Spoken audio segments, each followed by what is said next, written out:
Assalamualaikum warahmatullahi wabarakatuh. Kembali lagi di channel Teguh Jaya Property.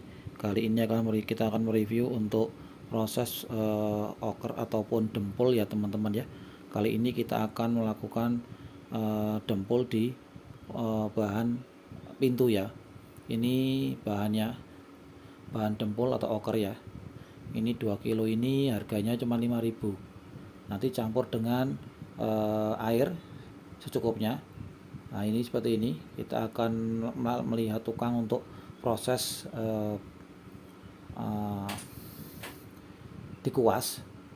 Karena proses kita dikuas ya teman-temannya, kan kadang kalau dempul itu ada yang dipadatkan. Ini kita menggunakan cair ya, jadi menutup pori-pori yang ada di pintu ataupun kusen. Tapi kali ini kita akan mereview untuk oker atau dempul di pintu ya.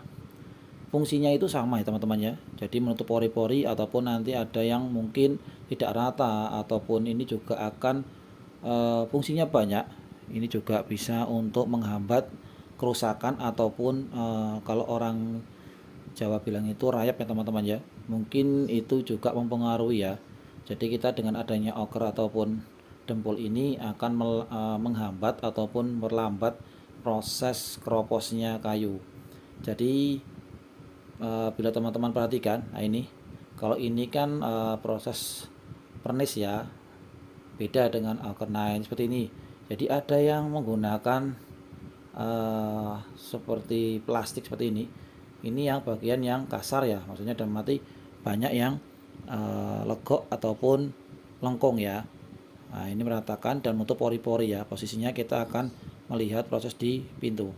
Untuk ini kusen sendiri juga sama ya, prosesnya kita kuas ya. Nanti kita kuas pelan-pelan dengan campuran air dan juga okernya seperti itu. Nah ini hasilnya seperti ini teman-teman, bisa diperhatikan ya, hasilnya tidak kalah dengan ini lebih halus, bisa diperhatikan lagi nanti. Nah ini seperti ini kita amplas ya, dengan amplas yang halus ya, bukan amplas yang kasar ya teman-teman ya. Nanti kalau kasar sama aja, nanti kita hilang lagi untuk yang nanti oker yang awal. Untuk halus itu menghilangkan yang kasar-kasar saja ya, jadi memperhalus ataupun menghaluskan yang kasar seperti itu. Jangan menggunakan yang kasar ya, jadi pakai yang halus ya.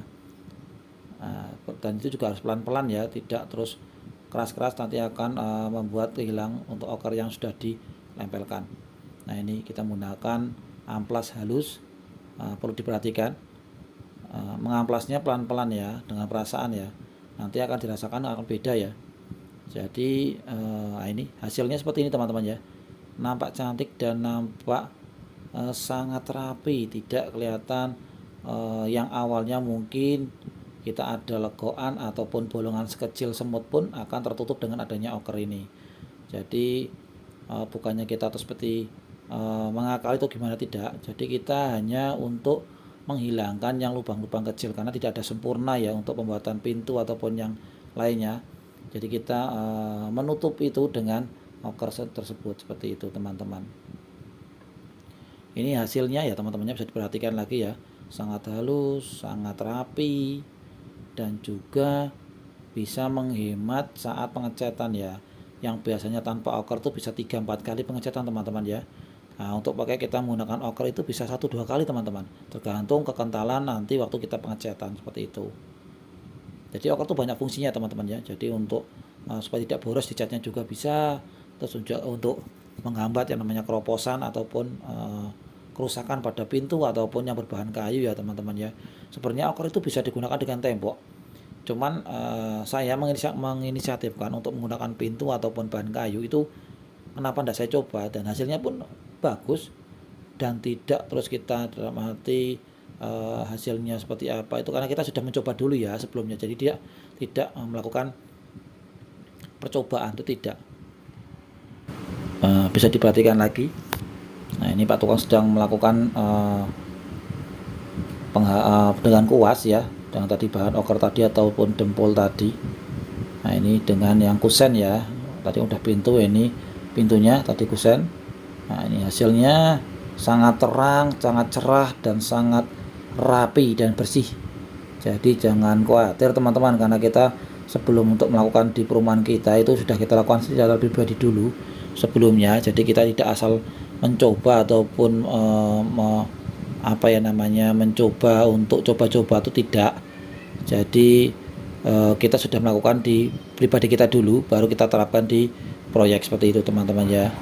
Jangan salah tangkap nanti untuk coba-coba nih, tidak ya teman-teman ya. Jadi kita sudah melakukan validasi dengan mencoba dengan pribadi kita sendiri, nanti kita terapkan, kita aplikasikan ke media proyek yang sedang kita pembangunan seperti itu teman-teman ya. Mungkin sekian teman-teman ya. Terima kasih ya teman-teman yang sudah menonton video ini dari awal sampai akhir, tidak skip. Saya terima kasih, sehat selalu, banyak rezekinya dan dimudahkan segala urusannya.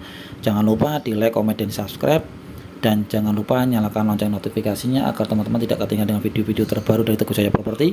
Terima kasih, sehat selalu.